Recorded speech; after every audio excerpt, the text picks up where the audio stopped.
একদিন আমাকে মনে পড়বে, কিন্তু সাহস করে ফোন দিতে পারবে না। লজ্জায় নিজেকে সংবরণ করবে। আমাদের এত গল্প আর এত স্মৃতি জমেছে যে তুমি অন্য কারো মাঝে আমার ছায়া দেখবে, কিন্তু সেখানে আর আমাকে পাবা না। একটা আক্ষেপ জন্ম নিবে তোমার ভিতরে। রাত গভীর হলে আমার ফেসবুক ওয়াল ঘুরতে মন চাইবে তোমার।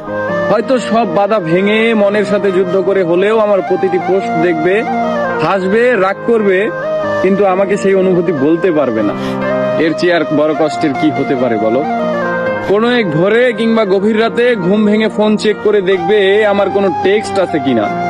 আমাকে না পেয়ে তোমার যেই দীর্ঘশ্বাস জন্মাবে তা তোমার প্রাপ্য ছিল। আমি তো কোনো অন্যায় করিনি।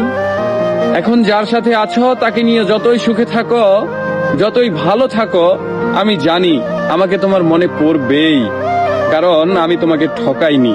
তার সাথে কাটানো প্রতিটি সুখময় মুহূর্তে আমি থাকবো তোমার মস্তিষ্কের একটা কোণে। এর চেয়ে বড় শান্তির আর কি হতে পারে বলো? আমাকে কষ্ট দেওয়ার প্রতিটি পাপ তোমাকে ঘিরে ধরবে। একদিন তুমি অসুখী হবে, একদিন তোমারও আমার জন্য কাঁদতে মন চাইবে, কিন্তু চোখের পানি আর আসবে না।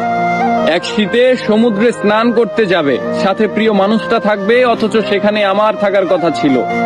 এক জ্যোৎস্নার রাতে আকাশ দেখে তোমার চোখের কোণায় পানি জমবে। এত সুন্দর রূপালী জ্যোৎস্না আমাকে ছাড়া দেখবে, আর কষ্ট তোমাকে জাপটে ধরবে না। এটা হয় বলো?